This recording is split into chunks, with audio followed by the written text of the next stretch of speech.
They say you hear the people you love calling your name before you die. But what if you survive and realize no one was calling at all? Hello. My name is June Malow. I'm 72 years old, and I live in Riverside, California. Or at least, I used to. These days I'm not quite sure where I belong. But let me start at the beginning, back when I still thought I knew who I was. I've always been the quiet type. The kind of woman who bakes cookies for neighbors but never stays long enough to eat one herself. My late husband Robert used to joke that I could disappear in a crowd of 3. He meant it fondly, I think. After he passed 8 years ago, I kept the same routine. Garden on Tuesdays. Library book club on Thursdays. Sunday dinners with my daughter Candace and granddaughter Bree, when they had time. The house on Maple Avenue was paid off decades ago. Robert and I bought it in 1978 for $42,000. Can you imagine? These days people spend that much on a car. I never wanted much. New things made me nervous. I saved everything. Reused everything. My daughter called it being frugal. Her friends called it being cheap. I just called it being careful. Candace grew up in that house.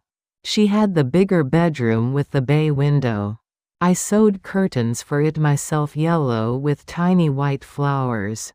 She left for college and never really came back, not in the way that matters. She became someone important. Marketing director. Personal brand strategist. Whatever that means. She wore sharp blazers and talked fast and always seemed busy, even when sitting still. I was proud of her. I was. But somewhere along the way, I started feeling like furniture in her life. Something useful but outdated. Something she'd replace eventually. Still, I told myself I was lucky. I had my health, mostly. My little routines. My granddaughter Bree, who still called me sometimes, her voice soft and uncertain, asking if she could come visit without her mother knowing. That was my life. Small and careful and mostly mine. Then came March 14th. I was flying to Seattle to see an old friend from nursing school. Margaret had cancer. Stage 4. She asked me to come before it was too late. Candace said it was a waste of money. She's basically gone already, Mom. Why spend $600 on a plane ticket? But I went anyway. Margaret held my hand for 3 hours straight. She died 2 days after I got home. I've never regretted that trip. The flight back was half empty. I had a window seat. I remember watching California appear below, all brown hills and scattered houses. I remember thinking how small everything looked. How fragile. Then the world tilted. I don't remember the actual crash. The mind protects you that way, I think. I remember the oxygen masks dropping. I remember a flight attendant's voice, very calm, saying, "Brace position." I remember thinking about Bree, hoping she'd know I loved her. Then nothing. I woke up 3 days later in a hospital bed. Everything hurt. My left leg was broken. 4 ribs cracked. Cuts all over my arms and face. But I was breathing. I was alive. They told me later that I'd been pulled from the wreckage by a firefighter named Torres. 16 people died in that crash. 43 survived. I was one of the lucky ones, they said. Lucky. But here's what they don't tell you about being lucky. When you survive something like that, you're supposed to have people rushing to your bedside. Crying with relief. Grateful you made it. I had no one. My purse had burned in the crash. My ID, my phone, everything. The hospital listed me as Jane Doe. Unknown female, approximately 70 years old. I couldn't speak for the first 2 days. My throat was too damaged from smoke. By the time I could talk, I wasn't sure I wanted to. Because on the afternoon of the 3rd day, I heard my daughter's voice. She was in the hallway outside my room, talking on her phone. I recognized her immediately. That particular rhythm she has, words tumbling out fast and certain. "I know, right?" she was saying. "I literally just got the call from the airline. Mom's plane went down." My heart lifted for just a moment. "She came. She's here. She's looking for me. They said it could take weeks to confirm all the casualties," Candace continued. "But honestly, Deb, the survival rate was terrible. She's almost definitely gone." My breath caught in my throat. I mean, it's sad, obviously. But also, we can finally sell that house. Do you know what Riverside properties are going for right now? Even that old neighborhood is worth something. I've been waiting for this for years. The machines around me kept beeping. My heart monitor. The IV pump. Normal sounds. But inside my chest, something was collapsing. "No, I'm not going to the crash site," she laughed. Short and bright. What would be the point? Stand around with other devastated families? I've got the Weber pitch on Friday. This actually works out perfectly. I can list the house by next month. She kept talking. About staging. About renovations. About how my furniture was literally worthless, but the lot size was good. I closed my eyes. A nurse came in eventually. Young woman with kind eyes. She asked if I was in pain. I nodded, but I wasn't thinking about my broken leg or my ribs. I was thinking about yellow curtains. About Sunday dinners. About all the times I'd said, "It's fine," when it wasn't. The nurse adjusted my morphine. The room got softer around the edges. Candace's voice faded down the hallway. She never came into my room. Never asked the nurses if any Jane Does matched her mother's description. Never even looked. I lay there in that narrow bed, wrapped in bandages and hospital blankets, and I understood something I'd been avoiding my whole life. I was already dead to her. The crash just made it official. They say the worst thing that can happen to a person is dying. But I learned something that day. The worst thing is surviving and realizing you were never really alive to the people who should have loved you most. Something inside me went quiet then. Not broken. Not destroyed. Just silent. Like a door closing very softly and locking from the inside. The morphine pulled me under, and I let it. When I woke up again, it was dark outside. The hallway was empty. My daughter was gone. And I started thinking about what it might mean to stay gone.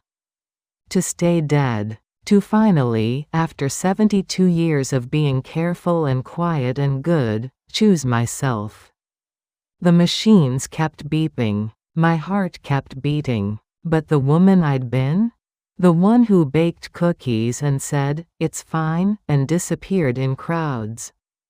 She died that day. And someone new was starting to wake up. Recovery is a strange word. It suggests going back to something. But what if there's nothing worth going back to?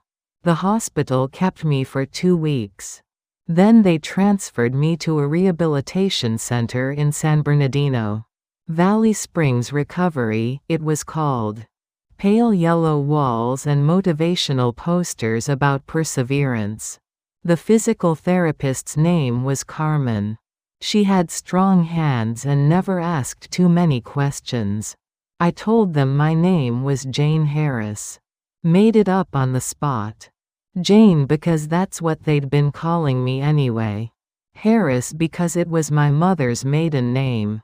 Nobody checked very hard. I was just another elderly woman with insurance. Not interesting enough to investigate. Carmen worked on my leg 3 times a day. The break had been clean, at least. Good bones for someone your age, the doctor said. All those years of drinking milk and taking calcium pills. Being careful. Being good. You're doing great, Jane, Carmen would say, watching me struggle with the parallel bars. Your daughter must be so proud. I smiled and said nothing. The truth is, it wasn't hard to stay dead. Nobody came looking. No frantic daughter filing missing person reports. No worried granddaughter calling hospitals. The airline had my name on the passenger manifest. But with my purse destroyed, with my face cut and swollen, with no one claiming me, I just slipped through the cracks. Turns out when you spend your whole life being invisible, disappearing completely is easy. 3 weeks after the crash, a man in a gray suit came to see me. Corporate type. Expensive watch. He introduced himself as Derek Liu, Senior Claims Adjuster for Pacific Airways. Ms. Doe, he said, then caught himself. I'm sorry. The staff mentioned you still can't recall your full name? Not yet, I said. The doctors say it might come back. He nodded sympathetically. Pulled out a folder. I'm here regarding the settlement offer for passengers of Flight 447. Even without confirmed identity, we can process preliminary paperwork using your medical records and biometrics from the crash site. He slid a paper across my bedside table. I looked at the number. $18 million. I read it again. 18 million. This is our standard offer for survivors with significant injuries, he continued. We believe it's more than fair. Lost wages, medical expenses, pain and suffering. Of course, if you choose to pursue litigation, that's your right. But these cases can take years, and the outcome is never guaranteed. My hands were shaking. I put them in my lap where he couldn't see. $18 million. I'd lived my entire adult life on Robert's teacher pension and Social Security. $1,400 a month. I'd clipped coupons, bought generic brands, turned off lights in empty rooms. I'd felt guilty spending $600 to say goodbye to a dying friend. And now this man was offering me $18 million. I'll need to think about it, I said quietly. Of course. Take your time. He handed me his card. When you're ready, just call. We can have the funds transferred within 48 hours. After he left, I sat very still. The afternoon light came through the window, making patterns on the linoleum floor. Down the hall, someone's TV was playing a game show. Bright voices. Enthusiastic applause. I thought about Candace in that hallway, talking about selling my house. I thought about all those years of being careful, and what it had gotten me. Then I picked up the phone by my bed and called someone I hadn't spoken to in over a year. Marvin Lee, attorney at law. Marvin. It's June Malow. Silence. Then, Jesus Christ. June? We thought you were dead. Candace said. I know what Candace said. More silence. Marvin had been Robert's college roommate. He'd handled our will years ago.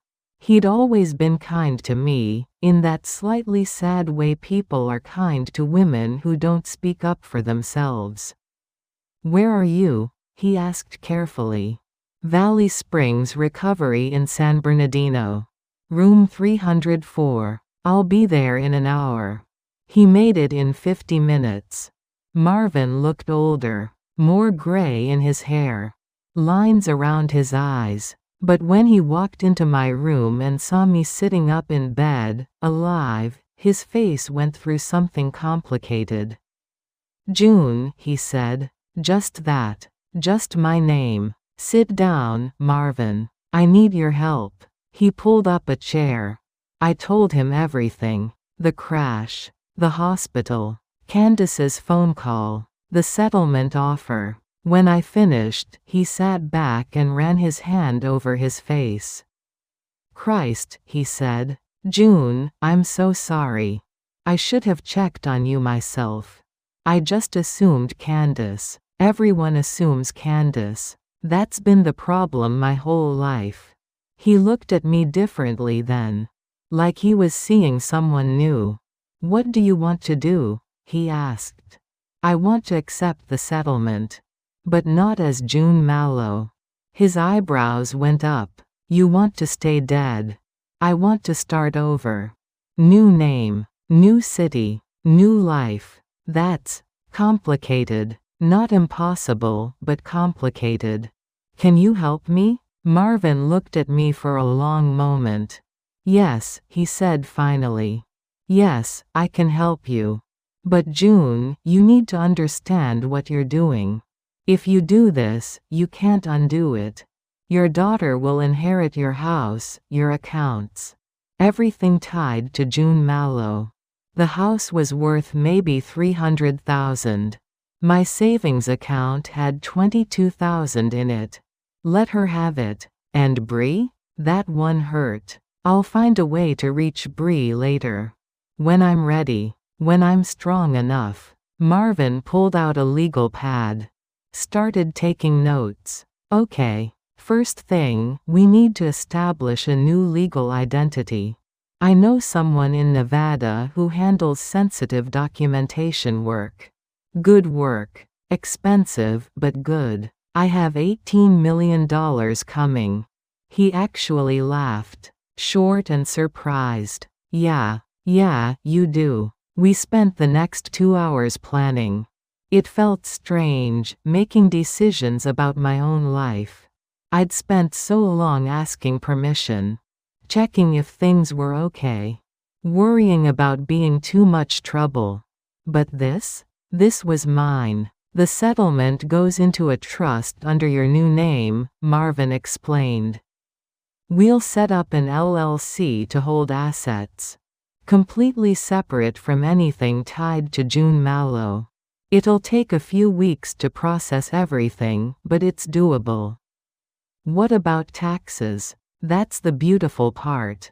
Personal injury settlements aren't taxable. Every penny is yours. Every penny. 18 million pennies, more or less." I thought about all those years of saving twist ties and reusing aluminum foil. "Marvin," I said slowly. "Can we also set up something for later? For Bree? Of course. A trust that activates when she turns 25? Keeps it away from Candace's control." "Yes. That." He made another note. "Anything else?" I looked out the window. A bird was sitting on the ledge. Small brown thing. Ordinary. I want to make sure that after I'm really gone, really dead, my money doesn't just disappear into nothing. I want it to mean something. A charitable foundation? For women. Women over 50 who are starting over. Women who stayed too long in bad situations because they didn't think they had choices. Marvin stopped writing. Looked at me. "Women like you," he said quietly. "Women like I was." He nodded. Made more notes. "We can do that. Structure it so the foundation activates upon your death. Until then, you control everything." "Good." Carmen knocked and poked her head in. "Time for your session, Jane." Marvin stood. "I'll start the paperwork. Call you tomorrow with updates." "Thank you, Marvin." "June." He paused at the door. "For what it's worth, I think you're doing the right thing. After he left, I went to physical therapy. Carmen had me walking with a cane now. Small steps. Slow progress. You seem different today, she said. More. I don't know. Present. I smiled. Maybe I'm just finally waking up. That night, lying in bed, I thought about my old life. The house on Maple Avenue. My garden. My routines. Part of me ached for it. The familiar shapes of my kitchen cabinets. The way morning light hit the living room floor. But then I thought about being furniture. Being disappeared. Being dead and having my daughter celebrate. No, I was done being that person. The morphine had worn off hours ago. I could feel every injury. Every break and bruise and cut. The pain was real and sharp and mine. And that was okay. Because for the first time in 7 decades, I was choosing something. Not reacting. Not accommodating. Not being careful. Choosing. I reached for the notebook Carmen had given me for tracking my pain levels. Wrote across the top of a blank page, things I want. I stared at those 3 words for a long time. Then I started writing. A small apartment somewhere with good light. Maybe near the ocean. Books. As many as I want. To learn something new. Maybe painting. Maybe cooking something besides casseroles. To help someone. To matter. To not be sorry all the time. To be alive, really alive, before I actually die. The list went on for 2 pages. Small wants. Quiet dreams. Things I'd never let myself consider. At the bottom, I wrote, to teach Bree that she doesn't have to disappear to be good. I closed the notebook. Turned off the light. Outside, San Bernardino glittered in the dark. Somewhere in Riverside, my daughter was probably staging my house. Picking out paint colors. Planning her profit margins. Let her. I had bigger plans. They say you can't go home again. But they don't tell you what it feels like to watch someone else build their future on top of yours. 6 weeks after the crash, Marvin picked me up from the rehabilitation center. My new ID said Eleanor Hayes. Eleanor after my grandmother. Hayes because it sounded ordinary. The kind of name that doesn't stick in anyone's memory. Eleanor Hayes. Age 71. Born in Sacramento. No living relatives. On paper, June Malow was still missing, presumed dead. Her accounts frozen pending death certificate. Her house in probate limbo. Candace had filed the paperwork quickly. Very quickly. Where to? Marvin asked, loading my single bag into his car. Riverside. I want to see the house. He looked at me. June. Eleanor. Are you sure that's a good idea? Probably not. Let's go anyway. We drove in silence most of the way.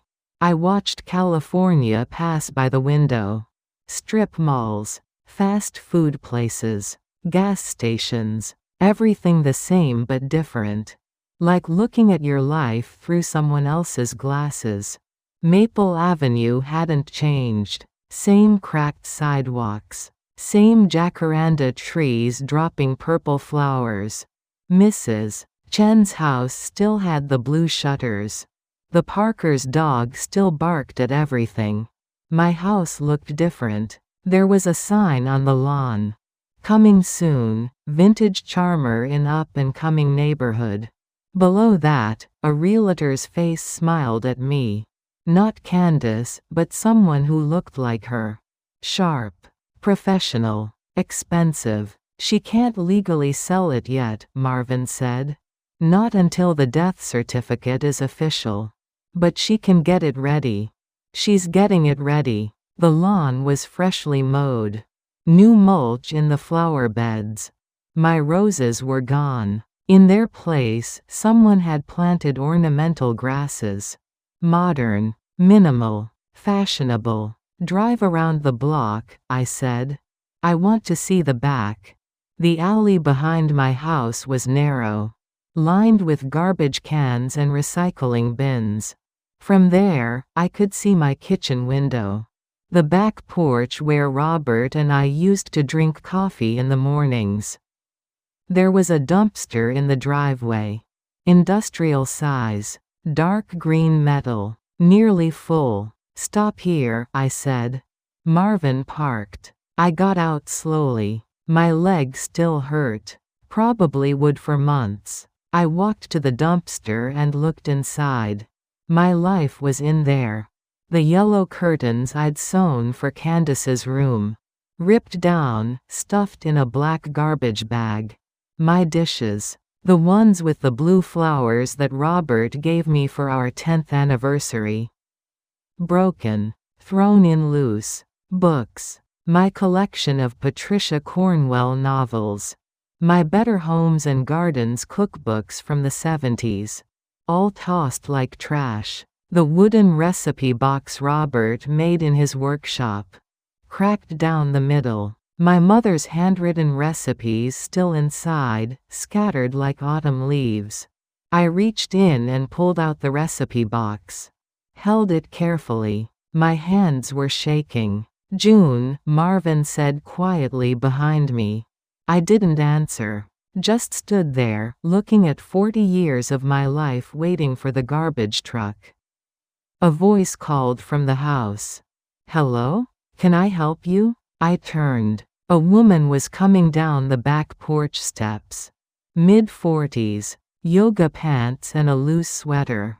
Blonde highlights. Designer sunglasses perched on her head. I didn't know her. Sorry, I said, making my voice scratchy. Old. I'm just looking around. Used to know the lady who lived here. The woman's face softened with practiced sympathy. Oh, Mrs. Malow? I'm so sorry for your loss. Her daughter hired me to help clear things out. I'm Deborah, interior staging consultant. Deborah, the friend from Candace's phone call. It's such a tragedy, Deborah continued. Candace said her mother was a lovely woman. Very frugal, you know? Didn't spend much on herself. But that means there's not much worth saving, unfortunately. Most of this stuff is just too dated to donate. I looked at the dumpster. At my mother's recipes. At Robert's handwork. I see, I said. The house has great bones though. Once we gut the kitchen and update the bathrooms, it'll be gorgeous. Candace has such vision. She's already planning the renovation. Should sell for at least $400,000 after improvements. $400,000. After renovations. After erasing every trace of me. Is she here? I asked. Candace? Not today. She's meeting with contractors. But she's here most afternoons, overseeing everything. Very hands-on. Deborah smiled approvingly. She wants to honor her mother's memory by making sure the house goes to a good family. Honor my memory. By throwing me in a dumpster. That's nice, I said. My voice sounded far away, even to me. Did you want to take anything? I mean, it's technically estate property, but I'm sure Candace wouldn't mind if you wanted a keepsake. Were you a close friend? Yes, I said. I was a friend. I took the recipe box. Deborah helped me pull out a few more things. A photo album. A quilt my grandmother made. Small things that Deborah called vintage sentimental items with no resale value. Marvin loaded them into his trunk without speaking. As we were leaving, I saw something that made me stop. A light was on in the upstairs bedroom. Candace's old room with the bay window. Someone was moving around up there. Small figure. Slow movements. That's probably Bree, Deborah said, noticing my gaze. Candace's daughter. She's been coming by to help sort through her grandmother's things. Poor kid. She's taking it really hard. My chest tightened. She loved her grandmother, Deborah continued. Keeps crying over every little thing. Candace says she's being overly dramatic, but I don't know. Grief is different for everyone, right? Right, I whispered. I watched Bree's shadow move across the window. She was holding something. Couldn't tell what. Then she sat down on the window seat.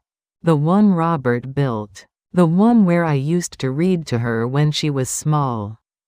She sat very still, head bowed, shoulders shaking. She was crying. My granddaughter was crying alone in an empty house while her mother threw away my life. We should go, Marvin said gently. I let him guide me back to the car. Watched my house get smaller in the side mirror. Watched Bree's light glow in the gathering dusk. June, Marvin said as we drove away. Eleanor, whatever we're calling you, are you okay? I didn't answer right away. Was I okay? My daughter was erasing me. Remaking my home into profit margins and Instagram photos. Calling me frugal when she meant worthless. Calling it honoring my memory when she meant moving on quickly. But Bree was crying. Bree remembered. Bree loved me. Pull over at that coffee shop, I said suddenly. What? There. That Starbucks. Pull over. Marvin pulled into the parking lot. I got out and walked inside. Ordered a coffee I didn't want. Asked to borrow a pen. Found a napkin and wrote, Bree. I never forgot you. I'll find you when the time is right. Stay strong. Love, Grandma June. Then I walked back outside to Marvin's car. I need you to make sure Bree gets this. Not now. Later. When she's 25. When the trust activates. June. I know what you're going to say. But I can't do this to her yet. She's 20. She's stuck between Candace and me. If I show up now, alive, it'll destroy her. Make her choose. Force her to lie or pick sides. So you're going to let her think you're dead? For now. Until she's older. Stronger. Until she has her own life separate from Candace. Marvin took the napkin carefully. Folded it. Put it in his pocket. This is going to hurt her. You know that. Everything hurts her right now. At least this way, she'll have something to look forward to. Something Candace can't take away. We drove to a motel off the highway. Cheap place. Clean enough. Marvin helped me check in under my new name. The settlement cleared, he said at the door. 18 million. Sitting in the trust. Waiting for you to decide what to do with it. I already know what to do with it. Yeah? I looked at him. This man who'd been Robert's friend. Who'd made himself my friend. Who was helping me become someone new. I'm going to make sure that when I die for real, I'm not forgotten. Not erased. Not thrown in a dumpster like outdated furniture. And Candace? I thought about the dumpster. The curtains. The recipes. The house being gutted. I thought about Bree crying alone. Candace made her choice, I said. She chose my death over my life. My money over my memory. Fine. She can have the house. She can have the furniture. She can have every single thing that belonged to June Malow. But she doesn't get 1 penny of what belongs to Eleanor Hayes. And she doesn't get to hurt Bree anymore. Marvin smiled. Sad but proud. I'll start drawing up the paperwork. Full trust structure. Everything to Bree at 25. Nothing to Candace. Ever. Good. He left. I sat alone in the motel room. Single bed. Thin carpet. TV bolted to the dresser. The hum of the air conditioning unit. This wasn't home. But neither was the house on Maple Avenue. Not anymore. Home was something I'd have to build from scratch. Again, I opened the recipe box. Found my mother's oatmeal cookie recipe. Written in her careful handwriting. Add extra vanilla, she'd noted in the margin. Makes all the difference. Small things. That's what makes the difference. Not houses or money or perfect staging. Love. Memory. The choice to not be erased. I held the recipe card carefully. Tomorrow, I'd find an apartment. Start over. Begin building whatever life Eleanor Hayes was going to have. But tonight, I let myself cry for June Malow.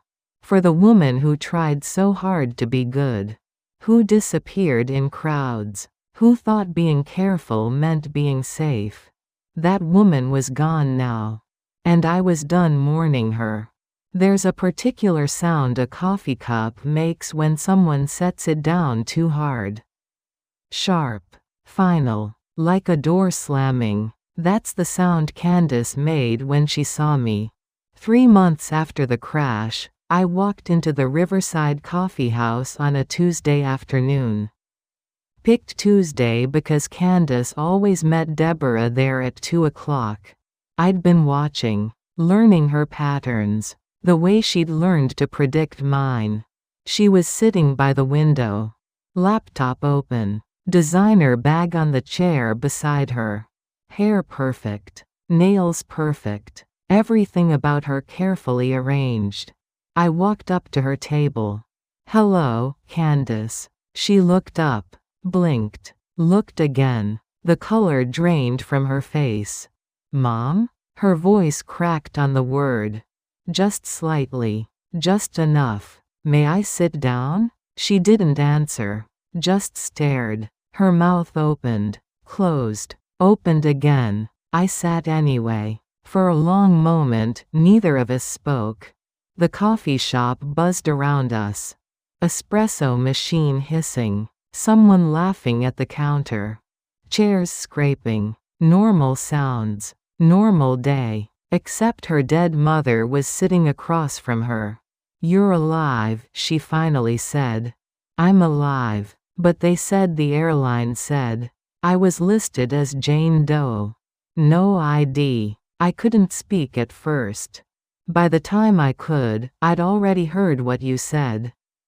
Her face changed, understanding flickering across it. Then something else. Something harder. What I said. In the hospital hallway. About selling the house. About how convenient my death was. She sat back. Her hand went to her coffee cup. Gripped it. "You were conscious?" "Yes. And you heard everything." Silence. Heavy and thick. Then Candace did something I didn't expect. She laughed. Short and brittle. "So what is this? You've been hiding for 3 months just to make some dramatic point?" "No. I've been recovering. And thinking. Thinking." She repeated the word like it tasted bad. "While I've been handling your estate. Filing paperwork. Dealing with lawyers. Do you have any idea what I've been through?" I saw the dumpster. Her jaw tightened. The house needed to be cleared.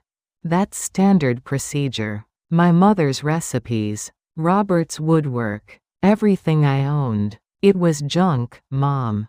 Outdated. Worthless. It was my life. It was clutter. She leaned forward. "And you would have wanted me to handle it. You always wanted me to handle everything. Candace will know what to do. Candace is so capable. That's what you always said." I said that because I was proud of you. "No. You said it because you didn't want to make decisions. You wanted to be taken care of. To be small and helpless and martyred." The words hit like slaps. Fast and sharp. "Is that what you think?" I asked quietly. "That's what I know. You made yourself invisible and then got hurt when no one saw you. But that was your choice, Mom. Not mine." I looked at her. really looked at this woman I'd raised, loved, sacrificed for. She looked back. No tears, no guilt, just irritation and something like fear. "What do you want?" she asked. "You came here for a reason. So what is it? An apology? Money? What?" "I don't want anything from you." "Then why?" "I came to tell you what I've already done." Her eyes narrowed. "What does that mean?" I pulled an envelope from my purse. Set it on the table between us. I was in a plane crash. The airline settled. I accepted their offer. "How much?" $18 million. Candace went very still. 18 million. Yes. I watched her process this. Saw the calculation happening behind her eyes. Numbers. Possibilities. Inheritance. "That's good," she said carefully. "That's really good, Mom. We can. I've already allocated it." "What?" "The money. It's in a trust. Structured and sealed. Nothing goes to you." The coffee shop seemed to get quieter. Or maybe I just stopped hearing anything except her breathing. "Excuse me?" Her voice was very controlled. "Everything goes to Bree. In a trust she'll access at 25. Until then, a neutral trustee manages it. After my death, whatever remains funds a foundation for women starting over." "You can't do that." "I already have." Marvin handled the paperwork. "It's done." Candace's hand tightened on her coffee cup. White knuckles. Bloodless grip. "Marvin," she said. "Dad's old friend. You went to him." "Yes. Behind my back. You thought I was dead." There was no back to go behind. She stood up suddenly. Chair scraping loud against the floor. People turned to look. "This is insane. You're angry, I get it.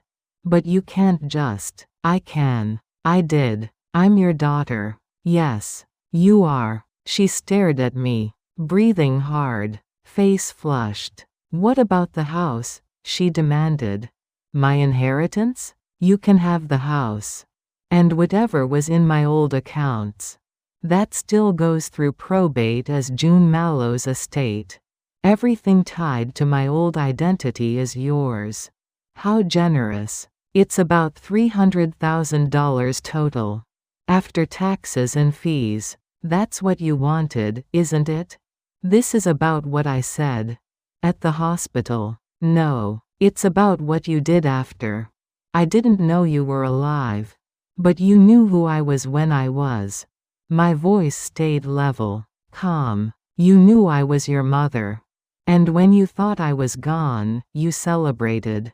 You didn't grieve. You strategized. That's not fair." "Fair?" I stood up too. We were face to face now. Mother and daughter. Strangers. You threw my life in a dumpster. You couldn't wait to erase me. So fine. You get that version of me. The June Mallow who owned nothing and mattered less. But Eleanor Hayes? I tapped the envelope. She belongs to herself. Eleanor. My new name. New identity. Completely legal. June Mallow is being declared dead. Eleanor Hayes is very much alive. Candace grabbed the envelope. Ripped it open. "Read the documents inside." I watched her face change. Shock. Anger. Realization. "You can't do this," she said again. Weaker this time. "It's done. I'll fight it. I'll get lawyers. Feel free. Marvin says you'll lose. The settlement is mine. The trust is airtight. And as for the foundation," I smiled. Small and sad. "That's my legacy. Not you." She looked like I'd struck her. "I'm your daughter," she whispered. "You were my daughter. When I was June. But June is dead. You made sure of that." I picked up my purse. Turned to leave. "Mom." I stopped. Looked back. "Don't call me that. Not anymore." Her face crumpled. just for a second, then hardened again. Bree will hate you for this. No, she won't. Because unlike you, she actually loved me. I walked out, left her standing there, left the envelope, left everything. My hands were shaking when I got to Marvin's car parked down the street. "How'd it go?" he asked. Like ripping off a bandage made of skin. He drove without asking more. We went to his office. Signed more papers. Made everything official and final. "There's someone here to see you," he said when we finished. "Who?" He just smiled and opened his office door. Bree was sitting in the waiting room. My heart stopped. She was thinner than I remembered. Paler. Dark circles under her eyes. She looked exhausted. She looked up when the door opened. Saw me. Her face went through every emotion at once. Shock. Confusion. Disbelief. Then joy. Pure, unfiltered joy. "Grandma?" She was across the room in 3 steps. Arms around me. Holding tight. I held her back. Breathed her in. "My granddaughter. My girl. You're alive," she sobbed into my shoulder. "You're alive, you're alive, you're alive." "I'm alive, sweetheart. Mom said she said you were dead." She said. I know what she said. Bree pulled back, looked at my face, touched my cheek like I might disappear. "Why didn't you tell me?" I've been so. I needed time. To heal. To figure things out. I thought I'd never see you again." "I know, baby. I'm so sorry." She hugged me again. Tighter this time. Marvin quietly left the room.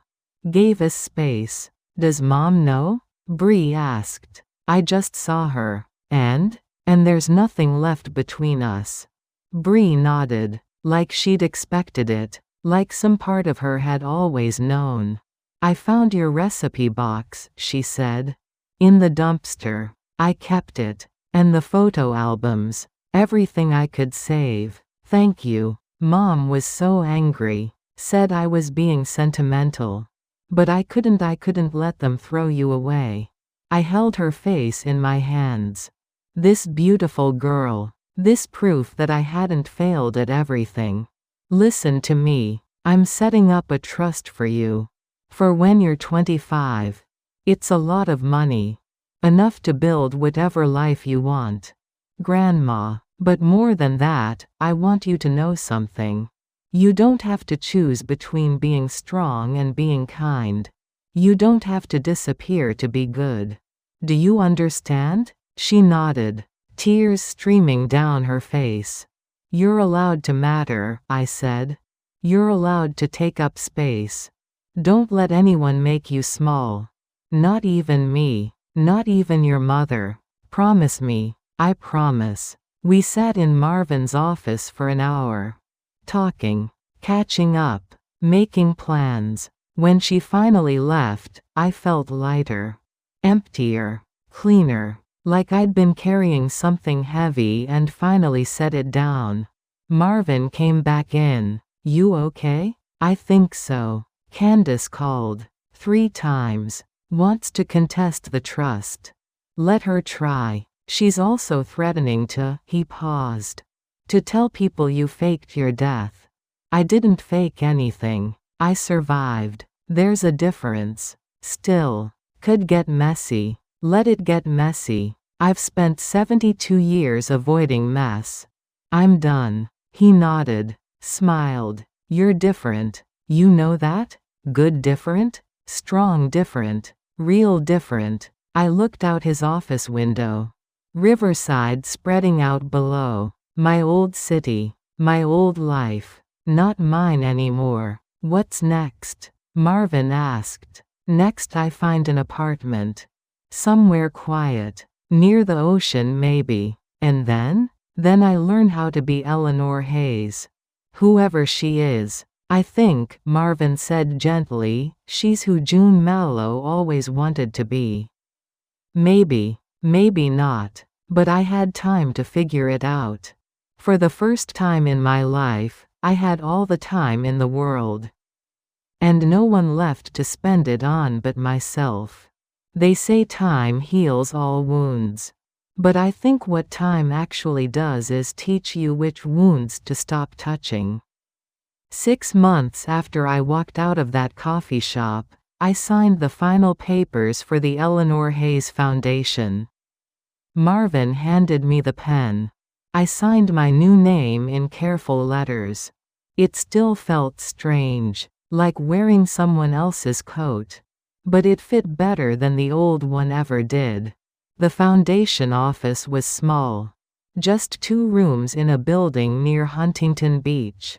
I could hear the ocean from my desk. Smell the salt air. Every morning I walked on the sand before work. Let the water touch my feet. Reminded myself I was still here. Still real. Still visible. The foundation's mission was simple. Help women over 50 who were starting over. Women leaving bad marriages. Women who'd spent decades being small. Women who needed to know it wasn't too late. We gave grants. Paid for education. Covered first month's rent. Small things that make the difference between staying stuck and moving forward. I met so many women. Heard so many stories. And every single one of them reminded me why I'd survived that crash. Not to punish Candace. Not even to save Bree. But to prove that disappearing isn't the same as dying. Candace tried to fight the trust.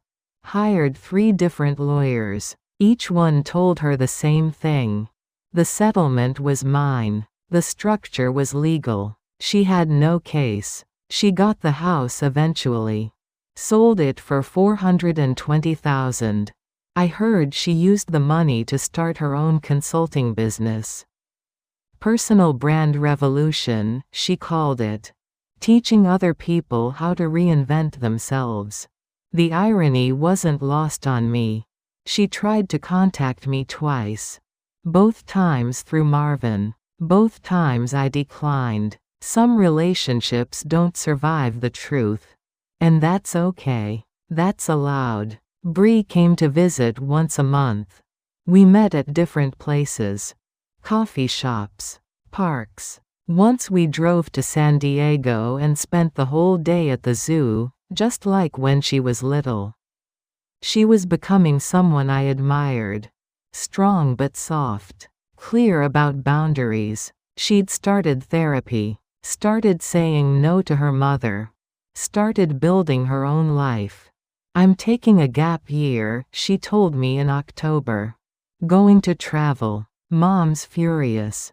Good, I said. Good that she's furious? Good that you're doing it anyway. She smiled. I learned that from you. The new you. The real me, I corrected gently. One afternoon in November, I drove back to Riverside. Hadn't been there since the coffee shop. Hadn't wanted to, but something pulled me back. The house on Maple Avenue had new owners. Young couple. Baby girl. I watched from across the street as they carried groceries inside. Laughed about something. The woman picked up the toddler. Kissed her head. The house looked different. New paint. New landscaping. The bay window had different curtains. Not yellow. Some kind of white linen. All traces of me were gone. June Malow had been erased completely. And you know what? It didn't hurt anymore. I'd spent so long thinking that being forgotten was the worst thing. That having no evidence of your existence meant you didn't matter. But I was wrong. Being erased from that house meant being freed from it. From the weight of all those years of being small. Being careful. Being disappeared. The woman I'd been in that house? She was gone. Really gone. And I didn't miss her. I missed Robert sometimes. The real him. Not the life we'd built but the man he'd been. The way he'd laugh at terrible jokes. How he'd hold my hand while we watched TV. I missed the garden, the specific way morning light hit the kitchen counter. But I didn't miss being June. June was exhausted. June was invisible. June died long before that plane went down. Eleanor? Eleanor was just beginning. I drove to the beach. Sat on a bench and watched the sunset. Orange and pink spreading across the water like spilled paint. My phone buzzed. Text from Bree. Missing you. Coffee next week? I texted back. Yes. I'll bring the cookies. The oatmeal ones? With extra vanilla. 3 heart emojis in response. I put my phone away. Watched the sky darken. Watched the stars come out one by one. Someone walking past saw me sitting alone. Older woman. My age maybe. She smiled. Beautiful evening. It really is, I said. I'm Martha. Eleanor. We talked for 20 minutes. About nothing important. The weather. The beach. How the pier used to look different. Then she continued her walk. Waved goodbye. Just 2 women. 2 strangers. But she saw me. Spoke to me. Remembered my name. I existed. Not as someone's mother or someone's burden. Not as furniture or obligation. Just as myself. That's what I learned. That's what the crash taught me. That's what dying and coming back gave me. You can spend your whole life being careful.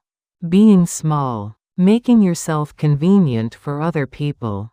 And still end up in a dumpster when you're gone. Or you can choose yourself. Just once.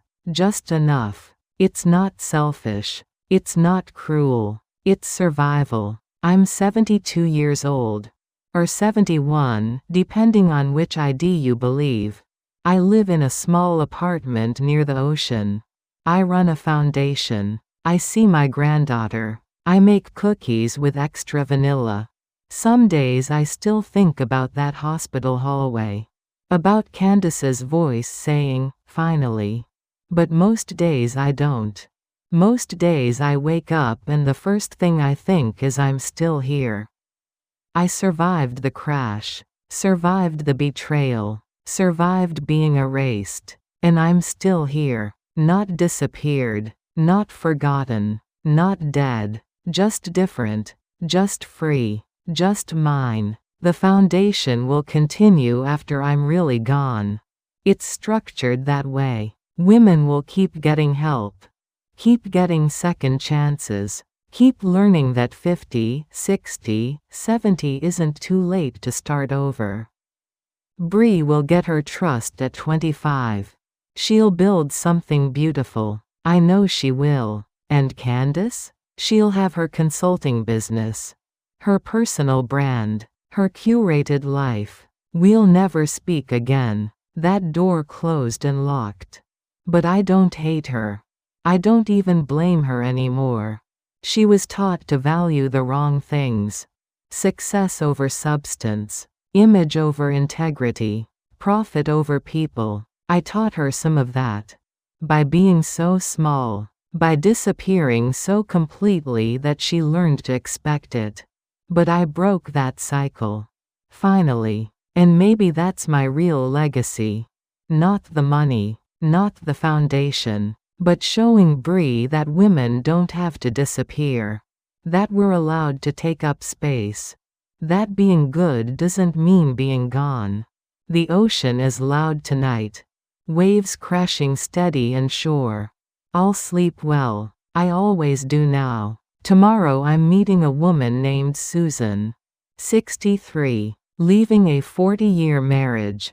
Terrified. Brave. I'll tell her what I tell them all.